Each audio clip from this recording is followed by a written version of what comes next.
जब हजरत अब्दुल्ला अपने घर आ गए, अब वहाब बिन अब्द मुनाफ जब अपने घर पे पहुंचे और अपने खानदान वालों को इकट्ठा किया, अपने घर वालों को इकट्ठा किया, करने के बाद में कहते हैं, ऐ लोगों, मैंने तुम्हें एक मशवरे के लिए यहाँ बुलाया है। खानदान के लोग बोले, क्या मशवरा है? बोले, हमारा मशवरा ये है कि अब्दुल्ला अब्दुल मुत्तलिब के बेटे जवान हैं और मेरी बेटी आमिना जवान है। मैं चाहता हूं कि अब्दुल्ला का निकाह मेरी बेटी आमिना के साथ हो जाए। कबीले के लोग देख के हंसने लगे, बोले, कैसी बात करता है? तेरे पास चंद बकरियां और वो बकरियों के रेवड़ का मालिक, तू एक आम आदमी और वो सरदार मक्का का बेटा, और वो अब्दुल मुत्तलिब जो सरदार मक्का है, सरदार कुरैश है, खाना काबा के मुतवल्ली हैं, वो उनका बेटा, तू मामूली आदमी, तेरे घर से वो रिश्ता जोड़ेंगे? अब्दुल मुत्तलिब अब्दुल मुत्तलिब के लिए बड़े बड़े रईसों के घरों के रिश्ते तैयार रहते हैं, और तू कह रहा है कि तू अपनी बेटी का रिश्ता उनके बेटे के साथ करने की बात कर रहा है।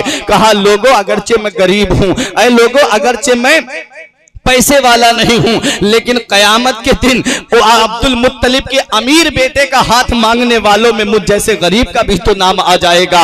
जब इतना कहा, लोगों ने कहा, हम नहीं जाएंगे। कहा, मैं जाऊंगा उनके दरवाजे पर। मुझे मालूम है अब्दुल मुत्तलिब का घर वो घर है जहां से किसी साइल को खाली हाथ नहीं लौटाया जाता है, जहां हर गरीब की मदद की जाती है। अब्दुल मुत्तलिब के दरवाजे पर आ गए वहाब बिन अब्द मुनाफ, और आकर के दरवाजा खटखटाया। अब्दुल मुत्तलिब बाहर निकल के आए और कदमों पे गिर करके कहते हैं, अब्दुल मुत्तलिब, मैं आज तुमसे कुछ मांगने आया हूं। फरमाया, उठो। मांगने वालों को हम सीने से लगाते हैं और भीख हम कदमों में गिरा के नहीं देते हैं, बल्कि सीने से लगा करके देते हैं। बता क्या मांगना चाहता है? मांग, जो मांगेगा मैं दूंगा। जब इतना कहा तो वहाब की आंखों में आंसू आ गए।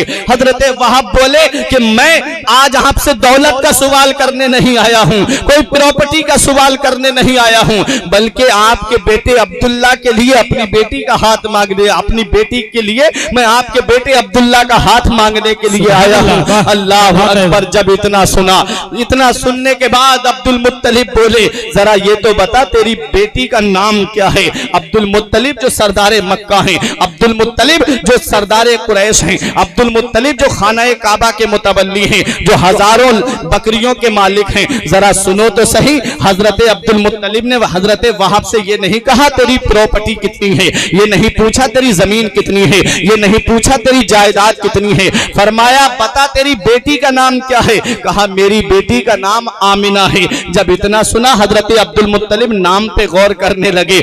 आमिना अमन से बना है, जिसके माना आते हैं चैन देने वाली, जिसके माना आते हैं राहत देने वाली, जिसके माना आते हैं आराम देने वाली। सोचने लगे, बेटे का नाम अब्दुल्ला है और बहू का नाम आमिना है, इनसे जो बच्चा पैदा होगा वो दुनिया में अमन देता हुआ आएगा, वो दुनिया में आराम देता हुआ आएगा, वो दुनिया को राहत पहुंचाता हुआ आएगा। हजरत अब्दुल मुत्तलिब कहते हैं, अरे वहाब, तुम मेरे दरवाजे पर आ गए, ये बहुत अच्छी बात है, वरना चंद दिनों में मैं खुद तुम्हारे घर पर अपने बेटे का रिश्ता लेकर के आने वाला था। हजरत अब्दुल मुत्तलिब ने कहा, मैं खुद तेरे घर रिश्ता लेकर के आने वाला था। ये मक्के में शादी होने जा रही है। हजरत अब्दुल मुत्तलिब जो इतने बड़े घराने के मालिक हैं, अब्दुल मुत्तलिब जिनके अंडर कई कबीले आते हैं, वो हजरत अब्दुल मुत्तलिब जिनकी प्रॉपर्टी बहुत ज्यादा है, लेकिन वहाब जो बहुत गरीब हैं, उनसे ये नहीं कहते कि तू अपनी बेटी को जहेज में क्या देगा, ये नहीं कहते हैं कि तेरी बेटी मेरे घर पर आएगी तो क्या क्या लेकर के आएगी। आज अपने घरों की शादियों का हाल देख लो, आज अपने अपने घरों का जायजा ले लो। तुम्हारे घरों में भी तो शादियां होती हैं। एक शादी मक्के में होने जा रही है, एक शादी मक्के में होने जा रही है, और आज अपने घरों की शादियों का हाल देख लो। तबाह कर दिया मुआशरे को तुम्हारे यहाँ के शादियों के रस्मों रिवाजों ने। आज न जाने कितने मुसलमान घरों की बहन बेटियां गैर मुस्लिमों के घरों में जाकर के रह रही हैं। ये क्या है? इसमें हमारी कमी है। आज शादी के बढ़ते अखराजात ने मुआशरे को उस दहलीज पे ले जाकर के रख दिया है। न जाने कितनी बहनों के बालों में चांदी उतर आई है, न जाने कितनी बेटियों के बालों में चांदी उतर आई। जरा सोचते नहीं तुम्हारे यहाँ की शादियों का हाल क्या है? तुम्हारे यहाँ की शादियों का क्या हाल है? अगर किसी गरीब की 3-4 बेटी होती हैं पूरी पूरी रात उसको नींद नहीं आती, यही सोचता रहता है कि कहां से मैं अपनी बेटियों के लिए इतने जहेज का इंतजाम करूं, कहां से मैं अपनी बेटियों के लिए इतना जहेज लेकर के आऊं।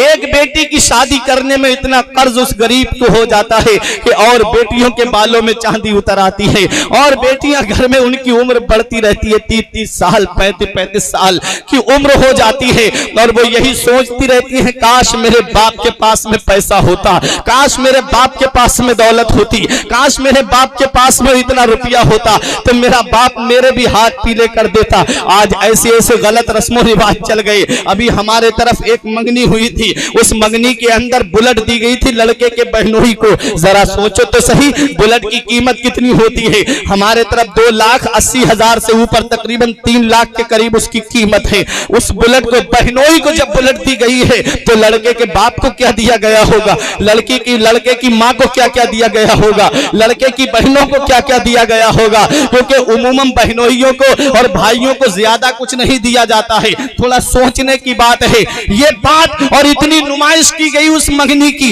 गली गली कूचों कूचों में उसका प्रचार हो रहा था कि इतना सामान सिर्फ मंगनी में दिया है। जब वो मंगनी कर करके अपने घर पर आए तो मोहल्ले के लोग कह रहे थे अरे जब मंगनी में इसने इतना दिया है तो शादी में कितना देगा। उसी में पड़ोस में अगर कोई गरीब बेटी होगी, उसने सुना होगा तो उसके दिल पे क्या बीती होगी। उस बेटी ने जब ये सुना होगा तो उसके दिल पर क्या बीती होगी।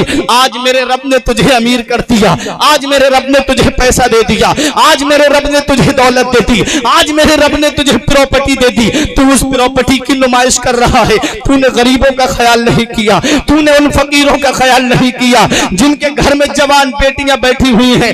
रक्षा चलाने वाला गरीब, शाम मजदूरी करने वाला गरीब, पत्थर उठाने वाला गरीब, ईंटें उठाने वाला गरीब, जिसकी 300-400 रुपए की मजदूरी है, वो गरीब जब अपने घर में आता है 200-250 रुपए घर के खर्च में खर्च हो जाते हैं, 200 रुपए बचा करके रखता है।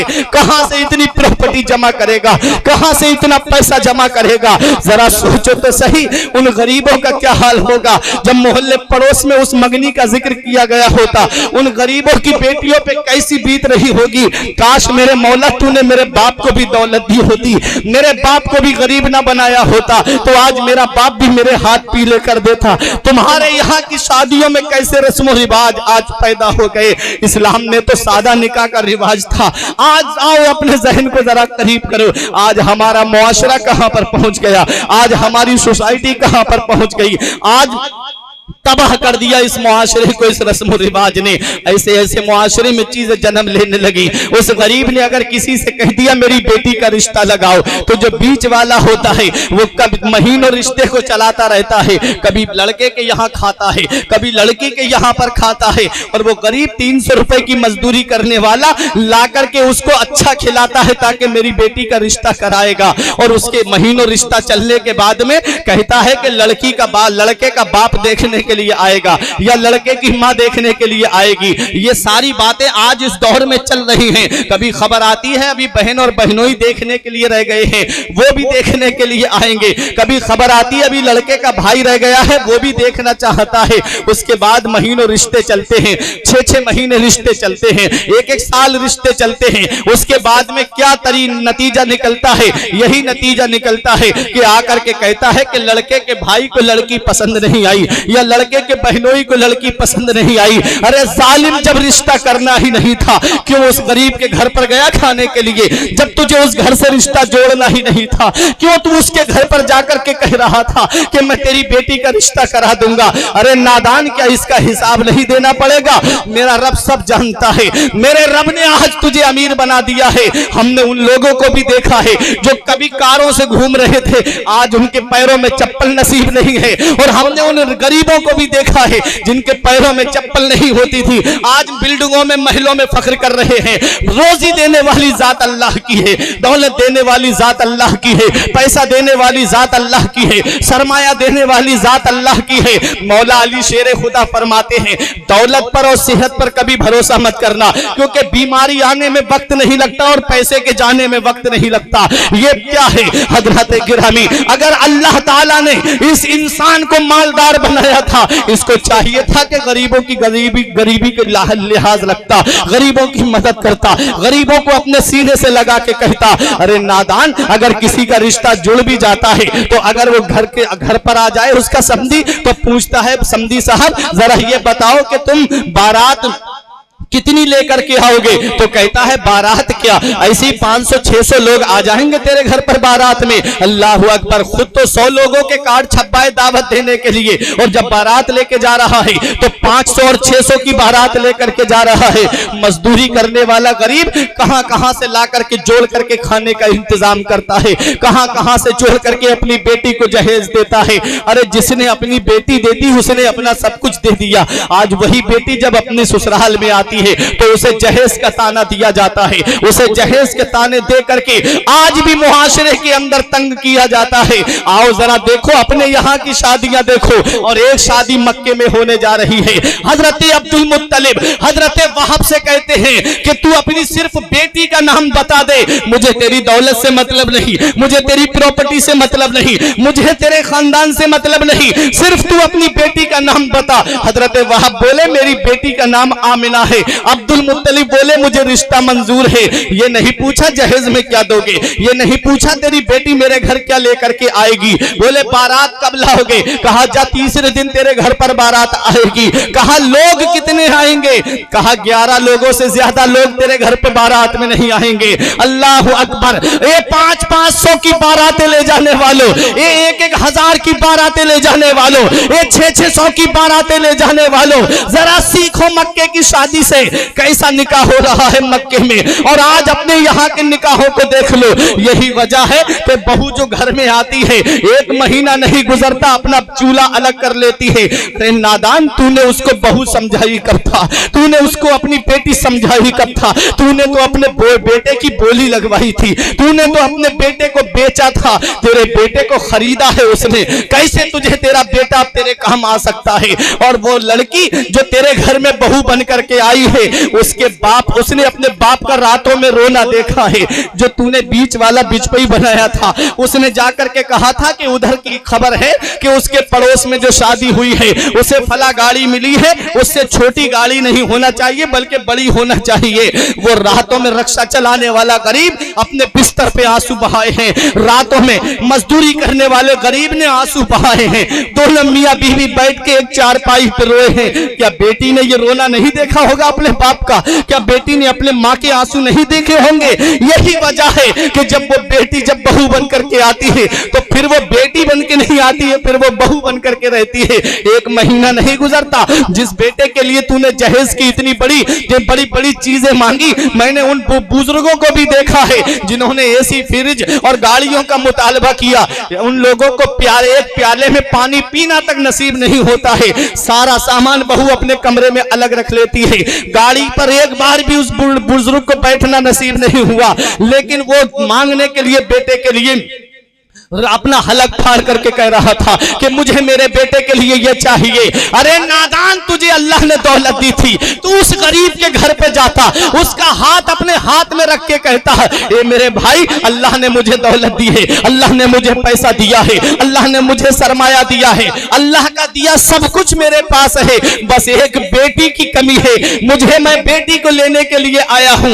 ये बात जब वो लड़की सुनती तो फिर वो तेरे घर में तेरी बेटी बन करके आती, तुझे वो सास ससुर नहीं बल्कि अपने माँ बाप का दर्जा देती हुई नजर आती। लेकिन तूने उस बेटी को खून के आंसू रुलाया, तूने उसके माँ बाप को खून के आंसू रुलाया। ये हाल है आज हमारे यहाँ की शादियों का, ये हाल है आज हमारे यहाँ के ये शादियों के रस्म रिवाज का। कहां से कहां मुआशरा पहुंच गया, कहां से कहां हमारा हाल पहुंच गया। जरा अपने जहन को करीब तो करो, शादी मक्के में हो रही है और एक शादियां हमारे घरों में होती हैं, बैंड के साथ शादी जाती है, बाजे के साथ शादी जाती है। अरे नबी की सुन्नत अदा करने जा रहे हो, आका फरमाते हैं अन निकाह मिन सुन्नती फमन रग़िबा अन सुन्नती फलैसा मिन्नी, निकाह मेरी सुन्नत है, जो मेरी सुन्नत से एराज करेगा उससे वो मुझसे नहीं है, मतलब मेरे तरीके पे नहीं है। सुन्नत अदा करने जा रहे हो और काम शैतानी लेकर के जा रहे हो, कहां से उस शादी में बरकत होगी, कहां से वो निकाह के अंदर बरकतें होंगी। बच्चे भी पैदा होंगे तो वो भी दादा दादा दादी का कहना मानने वाले नहीं होंगे, क्योंकि तूने सुन्नत का मजाक उड़ाया, तूने सुन्नत की हंसी बनाई और उन सुन्नत के काम में गुनाह के कामों को लेकर के गया। जरा सोचो तो सही, हजरत अब्दुल्ला दूल्हा बने हैं, हजरत अब्दुल्ला की बारात चली है, न कोई बाजा न गाजा न कोई शोर हंगामा, सादा निकाह होता है हजरत अब्दुल्ला का। और हजरत अब्दुल्ला का निकाह हो करके जब हजरत आमिना हजरत अब्दुल्ला के घर पे आती है, कितने दिन रुकी?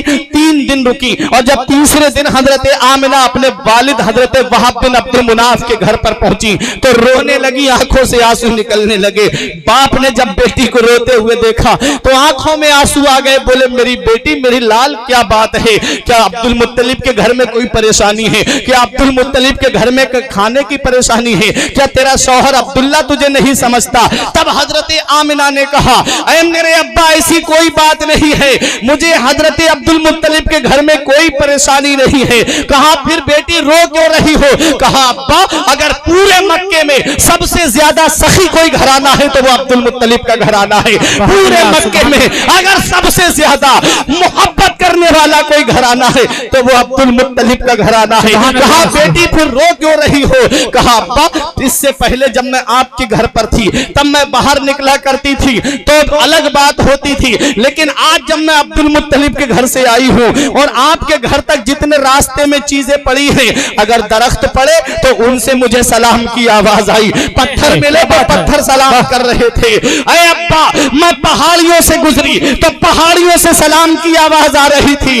अरे मेरे अब्बा, ये बात मैं समझ नहीं पाई। तब हजरत वहाब ने अपनी बेटी की पेशानी को चूम के कहा, मेरी बेटी, आज मेरी तमन्ना पूरी हो गई, आज मेरी आरजू पूरी हो गई, आज मेरी ख्वाहिश पूरी हो गई। कहा अब्बा कौन सी? कहा बेटी, मैं जानता हूं कि आखिरी पैगंबर का नूर अब्दुल्ला की पेशानी में जगमगा रहा था, इसलिए मैंने सोचा कि जब वो आखिरी पैगंबर इस दुनिया में तशरीफ लाए तो बेटी वो तेरे शिकमे मुबारक से तशरीफ लाए, इसलिए मैंने तेरा निकाह अब्दुल्ला के साथ कराया था। आज वो मेरी तमन्ना पूरी हो गई, आज वो मेरी ख्वाहिश पूरी हो गई। आखिरी पैगंबर का नूर अब तेरे रहमे मुबारक में है, अब वो तेरे शिकमे मुबारक में है, मैं कामयाब हो गया। इतना कहा, यही हजरत आमिना रजी अल्लाह ताला अन्हा है। अब नूरे मुस्तफा हजरत अब्दुल्ला के सुल्ब से होता हुआ हजरत आमिना के शिकमे मुबारक में आ जाता है। अब देखिए, जब नूरे मुस्तफा कई महीने हो गए तब हजरत अब्दुल मुत्तलिब ने अपने बेटे अब्दुल्ला से कहा, ऐ मेरे बेटे अब्दुल्ला, अब हमारा लाडला इस दुनिया में आने वाला है, बेटा तुम मुल्क के शाम चले जाओ और थोड़ा सामान खरीद लाओ और बेटा कुछ खाने पीने की चीजें ले आना। जब हमारा लाडला आएगा तो हम बेहतरीन इंतजाम करेंगे मक्के में दावत का, सबको खाना खिलाएंगे। हजरत अब्दुल्ला चले हैं काफिले के साथ में। जब वापस आ रहे थे तो मकामे यसरिफ, जिसको मदीना शरीफ कहते हैं, वहां हजरत अब्दुल्ला की तबीयत खराब हो गई। काफिले वाले चले आए, हजरत अब्दुल्ला मदीने शरीफ में रह जाते हैं। हजरत अब्दुल्ला का मदीने में इंतकाल हो जाता है, हजरत अब्दुल्ला का मदीने में विसाल हो जाता है। अब अपने जहन को करीब करो पट्टी के जिंदा दिल मुसलमानों, इधर हजरत आमिना के शिकमे मुबारक में मेरे आका का नूर परवान चल रहा है, इधर हजरत अब्दुल्ला का मदीने में इंतकाल हो जाता है। हजरत आमिना ने एक दिन मेरे शौहर अभी तक नहीं आए, काफिले वाले आ गए। हजरत अब्दुल मुत्तलिब ने अपने बेटे हारिस को भेजा, कहा बेटा जाओ जरा पता तो लगाओ कि अब्दुल्ला अभी तक क्यों नहीं आए। जब हारिस पहुंचे मदीने में तो उन्हें खबर मिली, उन्हें पता चला कि हजरत अब्दुल्ला का इंतकाल हो गया, हजरत अब्दुल्ला का विसाल हो गया। जरा सोचो तो सही, उस औरत से पूछो जिसके शिकमे मुबारक में जिसके शिकमे मुबारक में मदीने वाले मुस्तफा का नूर परवान चल रहा है। जरा सोचो तो सही। और हजरत अब्दुल्ला का साया सर से उठ गया, कैसी बीतती होगी हजरत आमिना के दिल पर। हारिस आए मदीने से मक्का, पूछा अब्दुल मुत्तलिब ने, बेटा क्या बात, अब्दुल्ला को लेकर नहीं आए? कहा अब्बा अब अब्दुल्ला इस दुनिया में नहीं रहे, अब्दुल्ला का इंतकाल हो गया है। जब अब्दुल मुत्तलिब ने इतना सुना तो अपना सर पकड़ करके बैठ गए, सोचने लगे किस मुंह से अपनी बहू से कहूंगा कि अब उसका शौहर इस दुनिया में नहीं रहा, अब कैसे अपनी बहू आमिना को बताऊंगा और वो इस हाल में है। हजरत अब्दुल्ला के विसाल की खबर अभी हजरत आमिना को नहीं दी जाती है। हजरत अब्दुल्ला को जब कई दिन हो गए, हजरत आमिना ने फिर पूछा, अब्बा अब्दुल्ला की कोई खबर नहीं आई। जब देखा कि अब बताना ही पड़ेगा, तब अब्दुल मुत्तलिब ने कहा, बेटी अब अब अब्दुल्ला इस दुनिया में नहीं रहे, अब हजरत अब्दुल्ला का विसाल हो गया है। जब इतना सुना हजरत आमिना बैठ जाती हैं और रब की बारगाह में अर्ज करती है, मेरे मौला, मेरे शौहर की अमानत मेरे शिकम में परवान चल रही है और तूने मेरा सहारा पहले ही उठा लिया। गैब से आवाज आती है, आमिना परेशान मत हो, हमने इसके वालिद का साया हिकमत से उठाया है। ऐ आमिना, इसके वालिद का साया हमारी हिकमत से उठा है। ऐ आमिना, जो तेरे शिकम में परवान चल रहा है उसे किसी के सहारे की जरूरत नहीं है, उसका खुदा उसका सहारा है और वो सारी खुदाई का सहारा है। बरेली का इमाम पुकार के कहता है, गमजदों को रजा मुज्दा दीजे के है, गमजदों को रजा मुज्दा दीजे के है, बेकसों का सहारा हमारा। नारे तकबीर, नारे रिसालत, नारे गौस, मसलके आला हजरत, मसलके आला हजरत, सरकार की आमद, सरकार की आमद, नारे तकबीर, नारे रिसालत। वाह सुभान अल्लाह। हजरत आमिना रजी अल्लाह ताला अन्हा रात दिन हजरत अब्दुल्ला को याद करके रोती थी, आंखों से आंसू निकलते थे। किस्मत वाली है वो औरतें जिनके शौहर हयात हैं, जिनके शौहर जिंदा हैं। न जिस औरत के सर से उसके शौहर का साया उठ जाता है उसकी न मैके में कोई इज्जत होती है, न ससुराल में कोई इज्जत होती है। कोई उससे प्यार मोहब्बत के साथ बात करने के लिए तैयार नहीं होता। मैं गुजारिश करूंगा, मेरी माँ बहनें भी इस प्रोग्राम में आई हैं, अपने शौहरों की इज्जत करो, अपने शौहरों की तौकीर करो, अपने शौहरों के साथ मोहब्बत के साथ पेश आओ, क्योंकि ये शौहर अल्लाह की बहुत बड़ी नेमत है। हमने उस औरत को भी देखा है जो कुर्सी पे बैठ करके सोने के कंगन पहन करके पूरे घर पे हुक्म जमाती है। क्यों? क्योंकि शौहर का साया सर पे होता है और जिस दिन शौहर का साया सर से उड़ जाता है, बूढ़ी एक कमरे में बैठी रहती है, सोचती है वो बहू जो उससे पूछती थी शौहर के होने पर, कहती थी अम्मी आज शाम को खाने में क्या खाओगी। बेटा भी पूछता था अम्मी आज शाम को मैं तुम्हारे लिए क्या बनवा दूं। आज वही बूढ़ी शौहर का साया सर पे नहीं है तो कोई उससे एक बात पूछने के लिए नहीं आता कि आज क्या खाओगी। सोचती रहती है काश मेरा बेटा मुझसे बात कर लेता, काश मेरी बहू मुझसे बात कर लेती। शौहर वालियों, अपनी किस्मत पे नाज करो, तुम्हारे शौहर हैं तो उनकी इज्जत करो, उनकी तौकीर करो, उनके साथ मोहब्बत से पेश आओ। हजरत आमिना कहती है, मौला मेरे शिकम में अब्दुल्ला की अमानत परवान चढ़ रही है और तूने मेरा सहारा पहले ही उठा लिया। अल्लाह अकबर। एक दिन अब्दुल मुत्तलिब जब खाना काबा का तवाफ करने के लिए गए, कहते हैं कि कुछ लोग वहां बैठे बातें कर रहे थे, मुझसे बोले अब्दुल मुत्तलिब एक बात कहें अगर जान की अमान हो। कहा कहो क्या बात है। कहा ये बताओ तुम्हारी बहू आमिना तुम्हारे बेटे अब्दुल्ला का गम नहीं मनाती, तुम्हारी बहू आमिना अब्दुल्ला का सोग नहीं मनाती। कहा क्यों कह रहे हो। कहा हमारे घर की औरतों ने ये बात कही है, आप जरा पूछो आमिना से कि आमिना क्यों अब्दुल्ला का गम नहीं मनाती। हजरात अब्दुल मुत्तलिब आए, आकर के अपनी बीबी फातिमा से कहते हैं, अब्दुल मुत्तलिब की बीबी का नाम फातिमा था। कहा फातिमा एक बात बताओ, आज तक मक्के में किसी की हिम्मत नहीं जो अब्दुल मुत्तलिब से एक बात कर ले, आज आमिना की वजह से मुझे सुनना पड़ गया। कहा क्या बात है। कहा आमिना से पूछो क्या वो अब्दुल्ला का गम नहीं मनाती। कहा अब फातिमा ने मैं नहीं पूछ सकती। कहा क्यों। कहा इसलिए कि अभी 2-3 दिन पहले मैंने यही पूछना चाहा था, आमिना की पेशानी से एक नूर निकला, मेरी पेशानी पे लगा, मैं जमीन पे गिर गई, मैं बेहोश हो गई, ना सुबह का पता ना शाम का पता। बोली मेरे अंदर हिम्मत नहीं। आए अब्दुल मुत्तलिब, कहा आमिना एक बात कहो। एक बात कहूं बताओगी। कहा हाँ अब्बा कहो क्या बात है। कहा एक बात बताओ आमिना। तकबीर, नारे रिसालत, नारे गौस, मसलके आला हजरत हजरत अल्लामा मौलाना जाकिर हुसैन साहब किबला, नारे तकबीर, नारे रिसालत। हजरात देखिए हमारे खुसूसी खतीब खतीब अहले सुन्नत हजरत मौलाना जाकिर हुसैन साहब किबला की तशरीफ आवरी हो चुकी है। बस कुछ देर की गुफ्तगू और आप समाप्त कर लें, मैं नूरे मुस्तफ़ा की बरकत आपके सामने बयान करके अपनी तकरीर को खत्म कर दूंगा। खुसूसी खिताब आपको हजरत का समाप्त करना है। जरा मोहब्बत से दुरूद पाक पढ़ने, अल्लाहुम्मा सल्ली अला सय्यदना व मौलाना मुहम्मदिन व बारिक वसल्लम सलातों व सलामन अलैका या रसूल अल्लाह सल्लल्लाहु अलैहि वसल्लम। अपने नबी की जरा तारीख सुन लो, अपने नबी की हिस्ट्री हिस्ट्री सुन लो। आगे के वाकयात तो आप बहुत सुनते रहते होंगे, लेकिन नबी की तशरीफ लाने से पहले के जरा वाकयात सुन लो। मैं आज आपको बड़ा तारीख की रोशनी में बयान कर रहा हूँ। दुआ है परवरदिगार मेरे बयान करने को और आपके सुनने को अपनी बारगाह में कबूल फरमा ले, ताकि कयामत के दिन ये मेरे लिए निजात का और बख्शिश का जरिया बन जाए। हजरत आमिना से जब अब्दुल मुत्तलिब ने कहा, ऐ बेटी क्या तुम अब्दुल्ला का गम नहीं मनाती, क्या तुम अब्दुल्ला का सोग नहीं मनाती, तब हजरत आमिना ने आंखों में आंसू भर के कहा, अब्बा कैसी बात करते हो, जब से अब्दुल्ला का विसाल हुआ है ना तो दिन को चैन है ना रात को आराम है, हमेशा अब्दुल्ला की याद आती रहती है। कहा बेटी तो ये तुम्हारे जिस्म से खुशबू क्यों आती है, कहा अब्बा आप सिर्फ खुशबू की बात करते हैं, कहा अब्बा सुनो, पहले मैं जब कुएं पे पानी लेने जाती थी तो मुझे डोल डाल करके रस्सी से खींच के पानी निकालना पड़ता था, आज जब मैं कुएं पे जाती हूँ तो पानी ऊपर आ जाता है और मैं पानी को भर लेती हूँ। कहा अब्बा यही कमाल की बात नहीं, बल्कि मक्के की सारी औरतें कहती हैं ए आमना अभी घर मत जाना।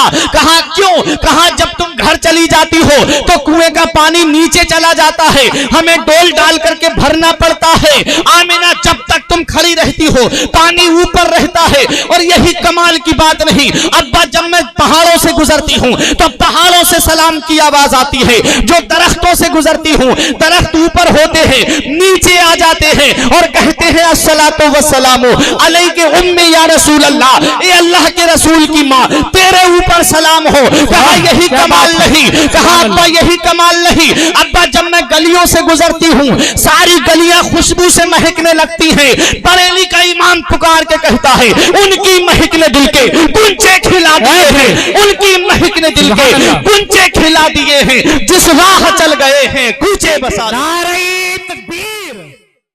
फूलों में बसाए हैं तुम्हारे केसू, क्या महकते हैं महकने वाले, क्या महकते हैं महकने वाले, मुंह पे चलते हैं भटकने वाले। हजरत आमिना कहती है अब्बा यही कमाल की बात नहीं, बल्कि मैं जिस गली से गुजरती हूँ गली खुशबू से महक जाती है, पहाड़ों से सलाम की आवाज आती है, दरख्तों से सलाम की आवाज आती है, मेरा इमाम पुकार के कहता है अपने मौला की है बस शान अजीम, जानवर भी करें जिनकी ताजीम, संग करते हैं अदब से तस्लीम, पेड़ सजदे में गिरा करते हैं, मेरा इमाम पुकार के कहता है संगो शजर सलाम को हाजिर है अस्सलाम, कलमे से तरजुबान दरख्तो हजर की है, नबी की वालिदा जिस गली से गुजरे गली खुशबू से महक जाए, जिस तरफ से गुजरे जानवर दरख्त जंगल के निकल करके हजरत आमिना का दीदार किया करते थे। आखिरी पैगंबर आने वाला है, आखिरी रसूल आने वाला है, सारी दुनिया जानती थी कि वो आएंगे, सारी कायनात जानती थी वो आएंगे, जिनके सदके में जमीन बनी वो पैगंबर आएगा, जिसके सदके में आसमान बना वो रसूल आएगा,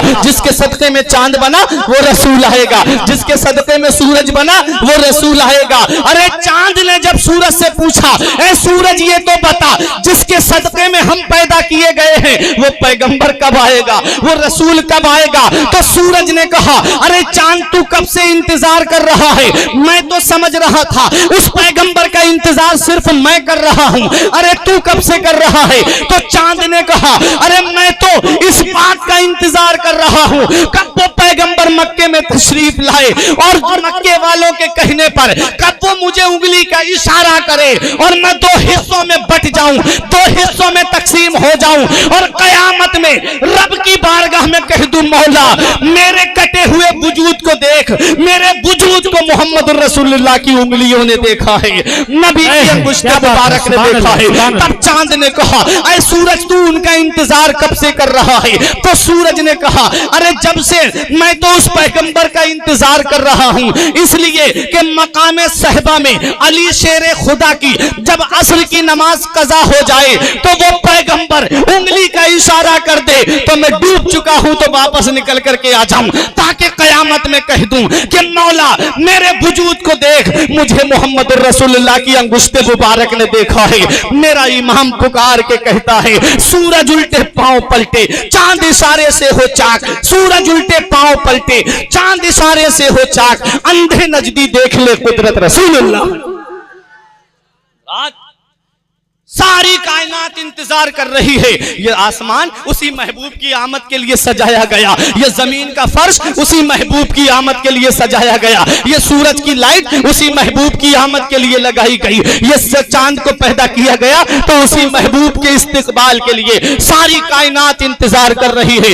वो कब आएंगे? सारी दुनिया कह रही है वो कब आएंगे, वो कब आएंगे। सब मुंतजिर है उस महबूब की आमद के। सूरज मुंतजिर है, चांद मुंतजिर है, सितारे मुंतजिर हैं, आबशार मुंतजिर हैं, जमीन मुंतजिर है, चांद मुंतजिर है। सारी दुनिया उस महबूब की आमद का इंतजार कर रही है। अल्लाह अकबर। जरा देखो तो सही, उस महबूब की आमद का वक्त होने वाला है। वो महबूब अब इस दुनिया में तशरीफ लाने वाला है। अल्लाह अकबर। हजरत गिरहनी हजरत आमिना रजी अल्लाह ताला अन्हा के शिकम मुबारक में वो महबूब पर, उस महबूब का नूर परवान चल रहा है। वक्त करीब आता जा रहा है, घड़ी करीब आती जा रही है, लम्हे करीब आते जा रहे हैं। हजरत आमिना कहती हैं एक दिन ऐसा हुआ कि मेरे घर में कोई नहीं था। मैंने क्या देखा कि बुलंद कामत औरतें अब्दे मुनाफ की बेटियों की तरह मेरे घर में आई और आकर के कहा आमिना परेशान मत हो। कहा मुझे एक प्याला दिया गया,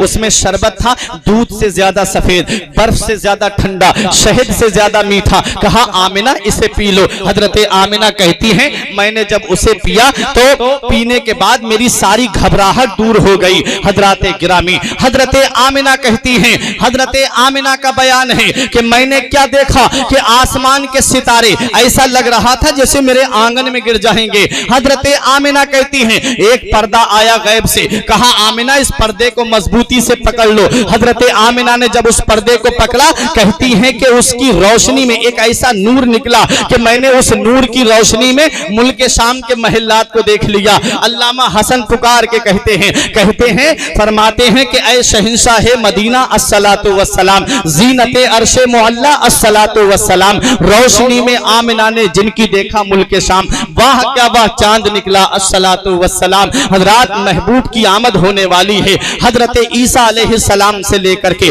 मेरे नबी की आमद तक 570 साल का जमाना गुजरा। कोई पैगंबर नहीं आया, कोई रसूल नहीं आया, कोई नबी नहीं आया।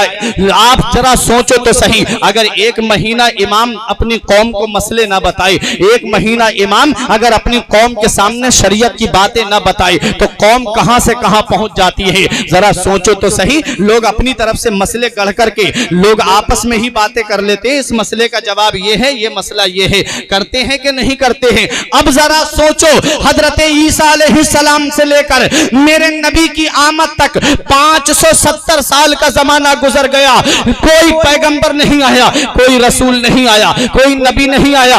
क्या हाल हो गया था मक्के वालों का, कौन सी हालत पे पहुंच गए थे मक्के वाले। अगर किसी के यहाँ बेटी पैदा होती तो वो उसको जिंदा दफन कर दिया करता था। अगर किसी का और शौहर मर जाता तो उस बूढ़ी औरत को एक कमरे के अंदर बंद कर दिया जाता, 40 दिन तक उसे कमरे में बंद रखा जाता, पेशाब पाखाने तक के लिए बाहर नहीं निकलने दिया जाता, उसी के अंदर बूढ़ी रहती। 40 दिन के बाद अगर वो जिंदा निकल आती, सर के बाल मूंड करके, चेहरे पे कालक लगा करके, गधे की नंगी पीठ पे बिठा के पूरे कस्बे शहर में घुमाया जाता था। ये वो मनहूस औरत है, मनहूसा औरत है जिसकी वजह से उसका शौहर मर गया। अब बेटों की विरासत में माँ आ जाती थी, बेटे चाहते तो उसे अपने पास में रख लेते या चाहते तो बाजार में जाकर के बेच आते थे। और औरतों को, बीबियों को तो पैर की जूती समझा जा रहा था। बहनों का हाल ऐसा बन चुका था कि भाई खुद अपने हाथ से अपनी बहन का मर्डर कर दिया करता था, कत्ल कर दिया करता था, ताकि मैं किसी का बहनोई, मैं किसी का साला ना कहलाऊं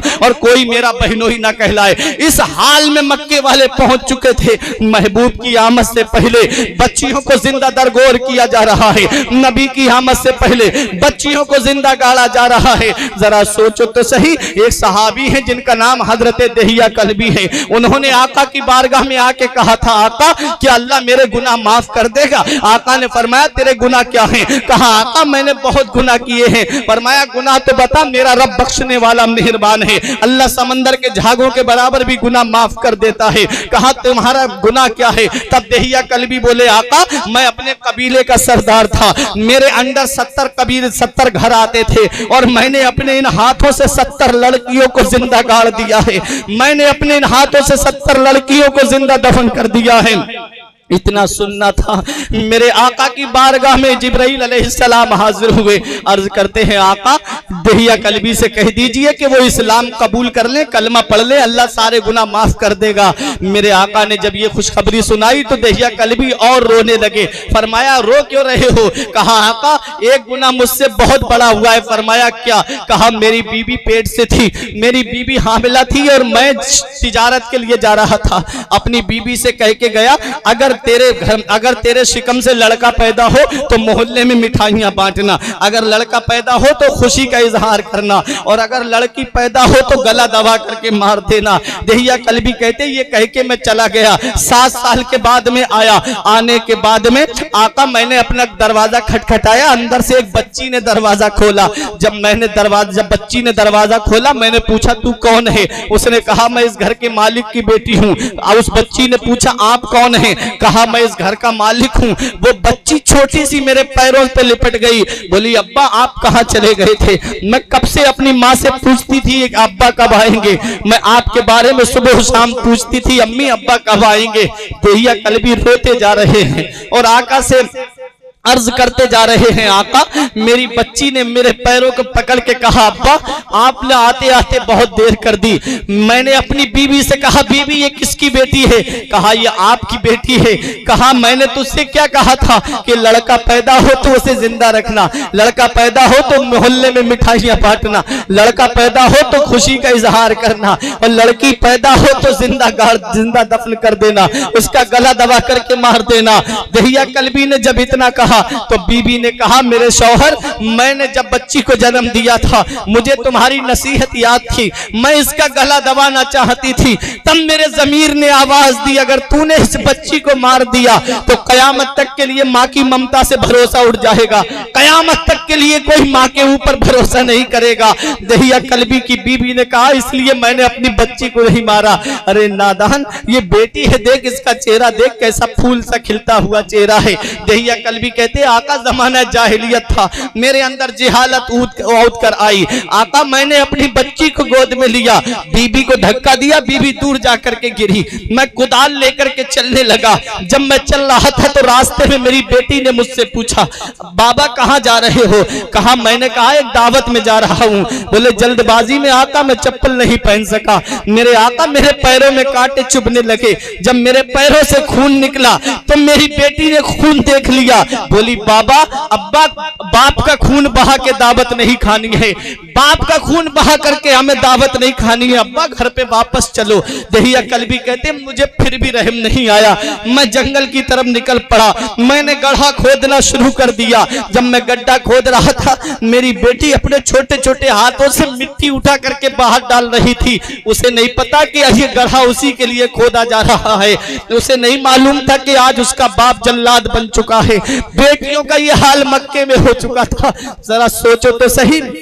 दहिया कल्बी कहते आका मैंने अपनी बच्ची को गड्ढे में खड़ा कर दिया, मुझे पसीना आया तो मेरी बेटी ने अपने छोटे से दुपट्टे से मेरा पसीना पोंछा, मेरे आका मुझे फिर भी रहम नहीं आया, मैंने उसके ऊपर मिट्टी डालना शुरू कर दी, उसके पिंडलियों तक मिट्टी पहुंची। मेरी बेटी ने हाथ ऊपर उठा के कहा अब्बा पैर भारी हो रहे हैं, मेरे अब्बा मेरे पिंडलियां दर्द से फटी जा रही हैं, मुझे अपनी आगोश में ले लो। मेरे अब्बा मैं अब्बा कह के किसको पुकारूंगी? दहिया कल्बी कहते मुझे फिर भी रहम नहीं आया। दहिया कल्बी कहते आका मैंने मिट्टी डालना शुरू की, जब मेरी बच्ची के गले तक मिट्टी पहुंची तब मेरी बेटी समझ गई कि उसका बाप अब जल्लाद बन चुका है, अब उसका बाप उसको आगोश में नहीं लेगा बल्कि उसे जिंदा दफन करने के लिए आया है। पट्टी के जिंदा दिल मुसलमानों, दहिया कल्बी कहते हैं ऐ मेरे आका मेरी बच्ची के जब हल्क की जब आवाज दबने लगी तब उसने आसमान की तरफ देख के कहा मौला कब तक बच्चियों को जिंदा दफन किया जाता रहेगा? ऐ मेरे परवरदिगार जहां सारे दरवाजे बंद हो जाते हैं वहां तेरी रहमत का दरवाजा खुला होता है।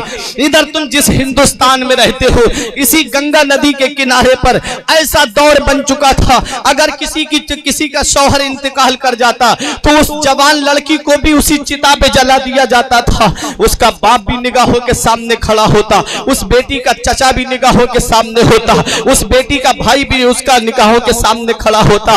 वो गरीब बेचारी कहती, मेरा शौहर इस दुनिया से चला गया, मुझे क्यों जलाया जा रहा है, मेरा शौहर चला गया, अरे मेरे बाप मुझे क्यों जिंदा जलाया जा रहा है। तो बाप कहता है, बेटी यही रस्मो रिवाज है, यही रीत चली आ रही है। बेटी मैं सोसाइटी से लड़ाई नहीं ले सकता, मैं अपने खानदान वालों से जंग नहीं कर सकता, बेटी तुझे भी इस चिता पे जलना पड़ेगा। इधर चिताओं पे जलने वाली बेवाएं आसमान के पर्दों की तरफ, पर्दों पर उनकी आवाजें पहुंची। उधर मक्के में दफन होने वाली बच्चियां रो रो करके कह रही थी, मौला कब तक जिंदगियां तबाह होती रहेंगी। बेटी बचाओ बेटी पढ़ाओ का नारा इन्हें आज मिला है। अरे ये नारा 1400 साल पहले मदीने वाले मुस्तफा ने दिया था। आज तुमने हजारों माओं को चिताओं पे जला दिया, हजारों माओं की चिताएं जला दी, तब तुम्हें आज समझ में आया कि बेटी बढ़ाओ बेटी पढ़ाओ बेटी बचाओ। जरा देखो चिताओं पे जलने वाली बेवाएं आसमान की तरफ निगाह उठा के कह रही थी, मौला तेरा पैगंबर कब आएगा जो बेवाओं को बचाएगा। मक्के में दफन होने वाली बच्चियां रब की बारगाह में अर्ज कर रही थी, मौला कब तक बच्चियां जिंदा दफन होती रहेंगी, कब तक बच्चियों को जिंदा गाड़ा जाता रहेगा, कब तक बच्चियों को जिंदा दफन किया जाता रहेगा, कब तक बच्चियों का गला घोटा जाता रहेगा। इधर बेवाएं रो करके कह रही थी, मौला कब तक बेवाओं को चिताओं पे जलाया जाता रहेगा। तो ए पट्टी के जिंदा दिल मुसलमानों, ठीक 12 रबीउल नूर को ऐन खानाए काबा के सामने से, अब्दुल मुत्तलिब के मकान से, अब्दुल्ला के घर से, हजरत आमिना की गोद में जब नबी की आमद होती है तो आसमान में एक आवाज बुलंद होती है, ऐ दफन होने वाली बच्चियों अब परेशान मत हो, ऐ चिताओं पे जलने वाली बेवाओं अब परेशान मत हो, तुम्हें बचाने के लिए मोहम्मद रसूलुल्लाह है।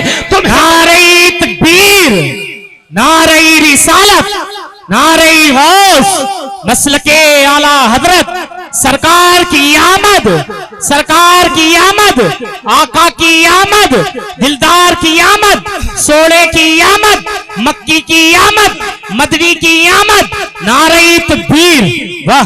कहती थी बेवा इलाही भेज जलवा नूर का, कहती थी बेवा इलाही भेज जलवा नूर का। दफन होती बच्चियां तकती थी रास्ता नूर का। नारियों का दौर था, दिल जल रहा था नूर का। तुमको देखा हो गया ठंडा कलेजा नूर का। सुबह तैबा में हुई बढ़ता है बाड़ा नूर का, सदका लेने नूर का आया है तारा नूर का। मैं गदा तू बादशाह भर दे प्याला नूर का, नूर दिन दूना तेरा दे डाल सदका नूर का। तेरी नस्ले पाक में है बच्चा बच्चा नूर का, तू है आईने नूर तेरा सब घराना नूर।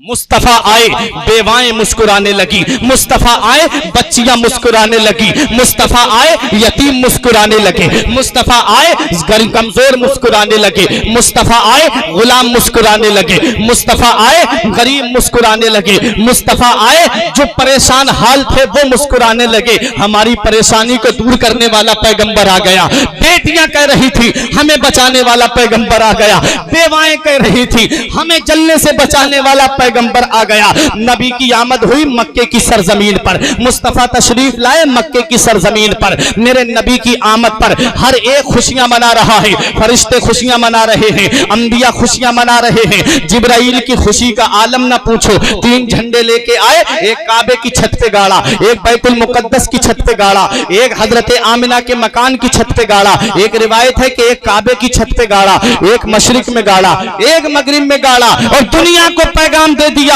वो तशरीफ लाया है जिसकी सारी कायनात पर हुकूमत होगी, वो आ गया है जिसकी सारी कायनात पर हुक्मरानी होगी। जिब्रील झंडे गाड़ के खुशी का इजहार कर रहे हैं। उधर आदम मुबारकबाद दे रहे हैं, नूह मुबारकबाद दे रहे हैं, इब्राहिम मुबारकबाद दे रहे हैं, इस्माइल मुबारकबाद दे रहे हैं। अरे जिसका इंतजार कर रहे थे वो आ गए हैं। आसमान कह रहा है वो आ गए, जमीन कह रही है वो आ गए, चांद सूरज कह रहा है वो आ गए, सितारे कह रहे हैं वो आ गए। सब खुशी मना रहे हैं, अंबिया खुशियां मना रहे हैं, फरिश्ते खुशियां मना रहे हैं। ऐसे आलम में जब इब्लीस को ढूंढा जाता है, जब शैतान को तलाश किया जाता है, तो मक्के के बाहर एक पहाड़ी है जिसे बुक कुबैस कहते हैं, पहाड़ी पर अपना सर मार रहा था। शैतानों ने पूछा, अरे आप यहाँ क्या कर रहे हैं? तब इब्लीस ने कहा, दूर हो जाओ मेरी नजरों से, तुम्हें पता नहीं मेरे मंसूबे को खाक में मिलाने वाला पैगंबर आ गया, मेरे निजाम को दरहम बरहम करने वाला रसूल आ गया। इधर नबी खुशियां मना रहे हैं, फरिश्ते खुशियां मना रहे हैं, अंबिया खुशियां मना रहे हैं, जिब्राइल खुशियां मना रहे हैं। उधर शैतान के पेट में दर्द हो रहा है। तो ऐ पट्टी के जिंदा दिल मुसलमानों, लड़ने की जरूरत नहीं है, झगड़ने की जरूरत नहीं है, बहस करने की जरूरत नहीं है। मुस्तफा की आमद पर जो खुशियां मनाते हैं, नबी की आमद पर जो घरों को सजाते हैं, नबी की आमद पर जो अपने घरों में झंडे लगाते हैं, मुस्तफा की आमद पर जो एक दूसरे को मुबारकबाद देते हैं, वो फरिश्तों की सुन्नत अदा करते हैं, नबियों की सुन्नत अदा करते हैं। और नबी की आमद पर जिनके पेट में दर्द होता है, वो इब्लीस के तरीके पे चलते हैं। मेरा इमाम कयामत तक इन जालिमों को ये पैगाम दे रहा है, ए मेरे नबी की आमद पर अपने चेहरे बिगाड़ने वालों, ए मेरे नबी की आमद पर अपने पेटों में दर्द महसूस करने वालों, अहमद रजा कयामत तक सुन्नियों को ये पैगाम देता रहेगा कि हश्र तक डालेंगे हम पैदाइश मौला की धूम, हश्र तक डालेंगे हम पैदाइश मौला की धूम। मिसले फारस नजद के किले गिराते जाएंगे, खाक हो जाएं अदू जलकर, मगर हम तो रजा, दम में जब तक दम है जिक्र उनका सुनाते जाएंगे। सुभान अल्लाह, सुभान अल्लाह, हक है, सुभान अल्लाह। दम में जब तक दम है जिक्र उनका सुनाते जाएंगे, दम में जब तक दम है जिक्र उनका सुनाते जाएंगे। आप हजरात कोई परेशानी लग रहा है भाई को देख के? हजरात बहुत अच्छा बयान, नबी माशाअल्लाह, क्या बात है। तो कोई ज्यादा नहीं हुआ है, नबी की आमद का जिक्र हो रहा है। नबी के जलसे में जब बैठा करो तो मोहब्बत के साथ बैठा करो, और ये सोच के मत आया करो कि हम फला खतीब को सुनने जा रहे हैं या फला शायर को सुनने जा रहे हैं। ये सोच के आया करो कि जलसा किस शख्सियत के नाम से है। अरे आज के जलसे को उस नबी से निस्बत है जिसके सदक़े में सारी कायनात को पैदा किया गया है। आज के जलसे को निस्बत उस पैगंबर से है जिसके सदक़े में तुम्हारा वजूद बना है। आज के जलसे को निस्बत उस नबी से है जिसके सदक़े में तुम्हें बोलने के लिए जुबान मिली। आज के जलसे को निस्बत उस नबी से है जिसके सदक़े में तुम्हें खाने को खाना मिला। उसी नबी के जिक्र की महफिल में बैठ करके नबी की मोहब्बत में बैठा करो, खतीब और शायर की मोहब्बत में मत बैठा करो। आज मैं हूं, कल मेरी जगह कोई और यहां पर बोलने के लिए आएगा। उस नबी की मोहब्बत में बैठोगे तो कयामत का दिन होगा। मदीने वाले मेरी मोहब्बत में मेरा जिक्र सुनने के लिए बैठे थे, परवरदिगार मेरी मोहब्बत की वजह से इन्हें जन्नत अता फरमा दे। नारे तकबीर, नारे रिसालत, नारे गौस का दामन, मसलके आला हजरत सरकार की आमद, आका की आमद, नारे तकबीर, वाह क्या बात। लेकिन आज इंसान की ज़हनियत बदल गई, आज इंसान की सोच बदल गई। बस उसको हंसी मजाक की बातें जितनी ज्यादा सुनाओगे उतनी ही ज्यादा वो खुश होगा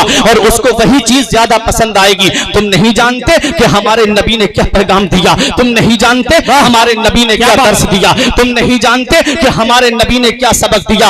अब भी सुधर जाओ, अब भी वक्त है। दुनिया तुम्हें मिटाने पे तुली है, सारे सब तरफ से नजरें मुसलमानों पे टिकी हुई हैं और तुम आज आपस में बटे हुए हो। बस तुमको गलियों में हंसी मजाक करने के लिए मिल जाए।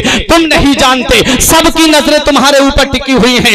आज अगर तुम एक नहीं हुए और अपने नबी का दामन तुमने सच्चाई के साथ नहीं पकड़ा तो वो दिन दूर नहीं है। न संभलोगे तो मिट जाओगे सुन्नी मुसलमानों, न संभलोगे तो मिट जाओगे हिंदी मुसलमानों। तुम्हारी दास्ता तक भी ना होगी दास्तानों में। इसलिए नबी की मोहब्बत में बैठो, नबी के इश्क में बैठो, नबी के प्यार में बैठो। मदीने वाले मुस्तफा की आमद मक्के की सरजमीन पर हुई। नबी मक्के में तशरीफ लाए, बेवाएं मुस्कुराने लगी, बच्चियां मुस्कुराने लगी, ज़ईफ मुस्कुराने लगे, कमजोर मुस्कुराने लगे, गुलाम मुस्कुराने लगे। आ गया वो पैगंबर, आ गया जो हमें गुलामी से निजात देगा, आ गया वो पैगंबर जो हमारी बच्चियों को बचाएगा। अल्लाह अकबर। जब मेरे आका माँ के शिकम में थे, बाप का साया सर से उठ गया। जब 6 साल की उम्र हुई, हजरत आमिना ने कहा बेटा अपने दादा अब्दुल मुत्तलिब से पूछो, हमें अब्दुल्ला की बहुत याद आ रही है, हम जरा उनके पास जाना चाहते हैं। मेरे आका अपने दादा के पास तशरीफ लाए और अपने दादा से कहा दादा हम यसरिब जाना चाहते हैं। अब्दुल मुत्तलिब ने कहा ठीक है, कहा हमारी अम्मी भी जाएंगी, कहा ठीक है। हजरत अब्दुल मुत्तलिब ने बांदी उम्मे ऐमन को साथ में कर दिया। यही बात बयान करके तकरीर खत्म करने जा रहा हूं। बांदी उम्मे ऐमन है, मेरे आका है और हजरत आमिना है, 3 लोग जा रहे हैं। जब मकामे अबवा आता है, मक्के और मदीने के बीच में जगह है, जब मकामे अबवा में पहुंचने के बाद में हजरत आमिना की तबीयत खराब हो गई। कोई आम खातून बीमार नहीं हुई है, कबीला कुरैश की एक मुअज़्ज़ज़ खातून बीमार हुई है। हजरत आमिना पे वो वक्त आया जो सबसे आना है, वो घड़ी आई जो सबसे आनी है, वो टाइम आया जो सबसे आना है। जब जाकनी का आलम तारी हुआ, हजरत आमिना जब लेटी हुई थी तो मेरे आका ने अपनी माँ के सर को अपने जानू पर रख लिया और मेरे आका अपनी माँ का सर दबाने लगे। जन्नत की हूरों ने कहा या रसूल अल्लाह, आपको ये परेशानी उठाने की जरूरत क्या है? आका हमें इजाजत दे दे, हम आपकी माँ की खिदमत करें, हम आपकी माँ का सर दबा दें। तो मेरे नबी का किरदार बोल रहा था, नबी का कैरेक्टर बोल रहा था, नबी की सीरत बोल रही थी, नबी का उसवा हसना बोल रहा था कि माँ की खिदमत का हक नर्सों नौकरानियों की ड्यूटी लगा के अदा नहीं होता है, माँ की खिदमत का हक तब अदा होता है जब बेटा खुद अपनी माँ की खिदमत करता है। नबी अपनी माँ का सर दबा रहे हैं, मेरे नबी की आंखों से आंसू निकले। मुशफिका माँ का साया सर से उठने वाला है, शफीका माँ का साया सर से उठने वाला है, नबी की आंखों से आंसू निकले, हजरत आमिना के चेहरे पर गिरे। हजरत आमिना ने आंखें खोल के देखा शहजादा रो रहा है। हजरत आमिना ने अपना हाथ नबी के चेहरे अनवर पर फेर के कहा मत रो मेरे लाल, आंसू मत बहा मेरे लाल, तू दुनिया में रोने के लिए नहीं आया है। अगर किसी के बाप का इंतकाल हो जाए तो बच्चे को कितने लोग ढारस देने की बात करते हैं, कितने लोग होते हैं जो बच्चे को सहारा देने की बात करते हैं। अगर किसी का बाप इंतकाल कर जाए, चचा कहता है मत रो मेरे भतीजे, अभी तेरा चचा मौजूद है। ताऊ कहता है मत रो मेरे भतीजे, तेरा ताऊ मौजूद है। दादा कहता है तेरा दादा अभी मौजूद है। खालू अलग सहारा देने की बात करता है, फूफा अलग सहारा देने की बात करता है, खानदान वाले अलग सहारा देने की बात करते हैं। कुर्बान जाओ मदीने वाले मुस्तफा पर, कुर्बान जाओ दोनों आलम के मालिक मुख्तार पर। बाप का साया तो तभी सर से उठ गया था जब माँ के शिकम में थे, और जब 6 साल के हुए तो माँ भी रुखसत होने वाली है। कोई नहीं है जो सहारा देने की बात करे, कोई नहीं है जो ये कहे कि मोहम्मद हम तेरा साथ देंगे। अल्लाह अकबर, मेरे आका की आंखों से आंसू निकले। हजरत आमिना ने मेरे नबी को अपने सामने बिठाया और कहा बेटे तू रो मत, तू दुनिया में रोने के लिए नहीं आया है बल्कि रोते हुए को हंसाने के लिए आया है। तू आंसू मत बहा, तू आंसू बहाने के लिए नहीं आया है बल्कि बहते हुए आंसुओं को पोंछने के लिए आया है।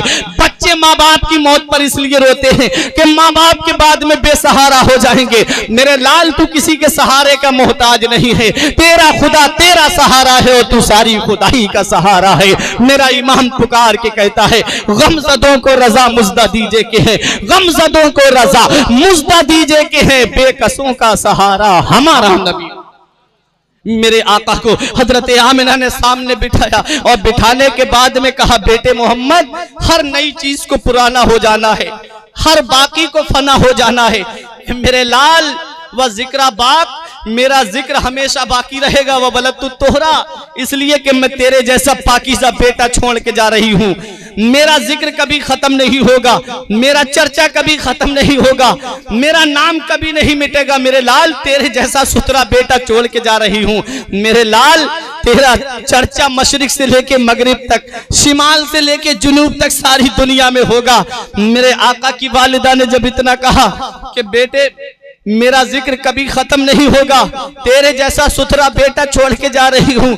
मेरे सहाबा, मेरे आका के सहाबा ने एक मकाम पर देखा, आका मस्जिद नबवी में बैठ कर के आंसू बहा रहे थे।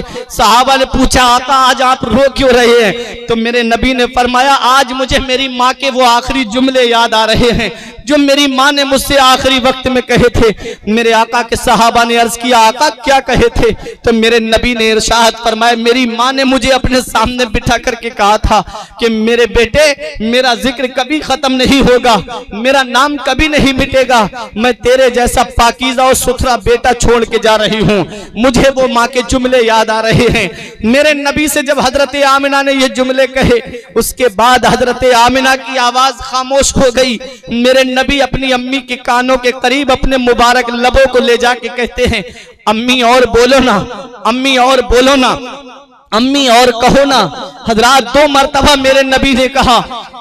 अल्लामा अब्दुल हक मुहद्दिस देहलवी फरमाते हैं अपनी किताब मदारिजुन नबुव्वत में कि अगर आका 1 मरतबा और कह देते तो इज़राइल अलैहिस्सलाम को मेरे नबी की वालिदा की रूह उनके जिस्म में वापस करना पड़ जाती। इसलिए 2 मरतबा मेरे नबी ने कहा, अम्मी और बोलो ना। हजरत आमिना ने विसाल से पहले मेरे नबी को अपनी गोद में उठा करके पेशानी को बोसा दे करके उम्मे ऐमन को मेरे आका को उठा करके देते हुए कहा था, उम्मे ऐमन आज से मेरा मोहम्मद तेरे हवाले है। इसे सरदार मक्का के पास हिफाजत से पहुंचा देना, इसे सरदार मक्का को दे देना। मेरा मोहम्मद अब तेरे हवाले है। मेरे मोहम्मद को दीवारों से हाथ लगाकर रोने मत देना उम्मे ऐमन। उम्मे ऐमन कहती है, जब मैं मोहम्मद को लेकर के चली, उन्हीं पथरीली वादियों में हजरत आमिना की कब्र मुबारक बनाई गई। उम्मे ऐमन कहती है, मैं जब लेकर के पहाड़ी पर चढ़ी तो आका मेरे पास से दौड़ते हुए आए और अपनी माँ की कब्र से लिपट गए और मेरे आका को इतना रोते हुए देखा। उम्मे ऐमन ने खुद बयान करती है कि मैंने आज तक किसी को इतना फूट फूट के रोते हुए नहीं देखा था। कितनी मोहब्बत करते हैं मेरे नबी अपनी माँ से, कितना प्यार करते हैं मेरे नबी अपनी माँ से। मेरे भाइयों, अगर तुम्हारे माँ बाप जिंदा है तो उनकी कद्र कर लो। ये बूढ़े माँ बाप तुम्हारे लिए अल्लाह की नेमत है।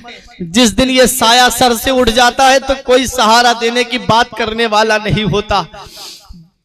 ऐसे माँ बाप के साये की ना कदरी न कर, धूप काटेगी बहुत जब ये शजर गिर जाएगा।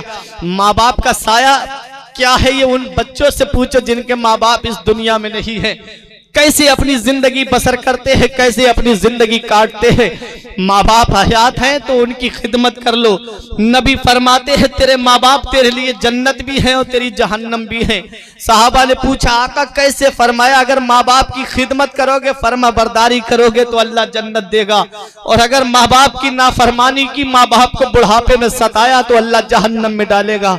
मेरे आका ने एक मकाम फिर इरशाद फरमाया, माँ बाप के ताल्लुक से आका फरमाते हैं कि माँ बाप, माँ के कदमों के नीचे जन्नत है और बाप जन्नत का दरवाजा है। इसलिए ये माँ बाप की कद्र कर लो, माँ बाप की इज्जत कर लो, क्योंकि माँ बाप बचपन से लेकर के जवानी तक पूरी जिंदगी तुम्हारी हिफाजत के लिए तुम्हें अच्छा खिलाते, अच्छा पहनाते हैं। और जब वही माँ बाप बुढ़ापे में पहुंच जाते, जब उन्हें तुम्हारी खिदमत की जरूरत पड़ती है तो तुम अपना बिस्तर अलग लेकर के चले जाते हो। क्या जवाब दोगे कयामत में अपने रब को? कौन सा मुंह लेके जाओगे महबूब दावर के सामने? कौन सा चेहरा लेकर के जाओगे शाफे महशर के सामने? इसलिए मेरे भाइयों, माँ बाप की कद्र कर लो, माँ बाप की इज्जत कर लो। माँ बाप बहुत बड़ी नेमत होते हैं। उम्मे ऐमन कहती है, मैंने जितना मोहम्मद को फूट फूट के अपनी माँ की कब्र पर रोते हुए देखा था, उतना मैंने आज तक किसी बच्चे को रोते हुए नहीं देखा था। ये मेरे नबी की अपनी माँ से मोहब्बत थी, ये मेरे नबी का अपनी माँ से प्यार था। अगर माँ 100 बद्दुआएं करती है तो अल्लाह 99 रद्द कर देता है, 1 कबूल करता है। अल्लाह 99 कबूल कर लेता है और 1 रद्द कर देता है। और अगर माँ 100 दुआएं करती है तो अल्लाह ताला 99 कबूल कर लेता है और 1 रद्द कर देता है। क्योंकि कोई भी माँ बाप अपने औलाद को सच्चे दिल से बद्दुआ नहीं देते हैं। अपने माँ बाप की कद्र कर लो, पहली मोहब्बत है दुनिया में माँ बाप की जो बदला मांगती है। अगर तुम अपने माँ बाप के साथ भलाई करोगे तो तुम्हारी औलाद तुम्हारे साथ भलाई करेगी। इसलिए माँ बाप की इज्जत करो, माँ बाप की कद्र करो। मुश्किल से चंद बच्चों को पाला था जतन से, बुढ़ापे में मेहनत का सिला उनसे ना पाई। हर चीज तो तकसीम हुई बाप के मरते, एक माँ थी जो हिस्से में किसी के नहीं आई। अपने माँ बाप की इज्जत कर लो, माँ बाप की कदर कर लो। मेरे आका अपने माँ बाप से मोहब्बत करने का सबक दे रहे हैं। कभी मौका मिलेगा तो इंशाअल्लाह इससे आगे का बयान मैं आपको नबी की सीरत का सुनाऊंगा इंशाअल्लाह। सुभान अल्लाह। अल्लाह इरशाद फरमाता है, ऐ गैब की खबरें देने वाले नबी, हमने आपको गवाह बना के भेजा, खुशखबरी सुनाने वाला बना करके भेजा, दर सुनाने वाला बना करके भेजा, और हमने आपको चमकता हुआ सूरज बना करके भेजा। आप अपने रब के हुक्म से बुलाते हैं। अलिफ ने कहा अल्लाह का रसूल आ रहा है, बा ने कहा बानिए इस्लाम आ रहा है, ता ने कहा ताजदारे मदीना आ रहा है, सा ने कहा सरवत वाला आ रहा है, जीम ने कहा जलीलुल कद्र पैगंबर आ रहा है, हा ने कहा हामियो नासिर आ रहा है, दाल ने कहा दो जहां का मालिको मुख्तार आ रहा है, जाल ने कहा जी इल्म जी हशम आ रहा है, रा ने कहा रहमतुल लिल आलमीन आ रहा है, जा ने कहा जहमतों को दूर करने वाला आ रहा है, सीन ने कहा साकिये कौसर आ रहा है, शीन ने कहा शाफ़े महशर आ रहा है, स्वाद ने कहा सादिको अमीन आ रहा है, ज़्वाद ने कहा ज़ईफों की मदद करने वाला आ रहा है, त्वा ने कहा ताहिरो मुताहर आ रहा है, मुताहिर आ रहा है, और ज़ा ने कहा ज़ाहिरो बातिन आ रहा है, फा ने कहा फकीरों की मदद करने वाला आ रहा है, काफ ने कहा कुरान वाला आ रहा है, काफ ने कहा कमली वाला आ रहा है, लाम ने कहा लौहो कलम वाला आ रहा है, मीम ने कहा मोहम्मद रसूलुल्लाह आ रहा है, नून ने कहा नबियों का इमाम आ रहा है, हा ने कहा हादियो रहबर आ रहा है, और या ने कहा यकता और अनोखी शान वाला आ रहा है। सबसे औला व आला हमारा नबी, सबसे औला व आला हमारा नबी, सबसे बाला व बाला हमारा नबी, अपने मौला का प्यारा हमारा नबी, दोनों आलम का दूल्हा हमारा नबी। मांगने वाले मंगतों को यूं चाहिए, मांगना और किसी से भी क्यों चाहिए, कौन देता है देने को मुंह चाहिए, देने वाला है सच्चा हमारा नबी। सारे अच्छों में अच्छा समझिए जिसे, है उस अच्छे से अच्छा हमारा नबी। सारे ऊंचों में ऊंचा समझिए जिसे, है उस ऊंचे से ऊंचा हमारा नबी। जिसने मुर्दा दिलों को दी उम्रे अबद, है वो जाने मसीहा हमारा नबी। गमजदों को रजा मुज्दा दीजिए के हैं बेकसों का सहारा हमारा नबी।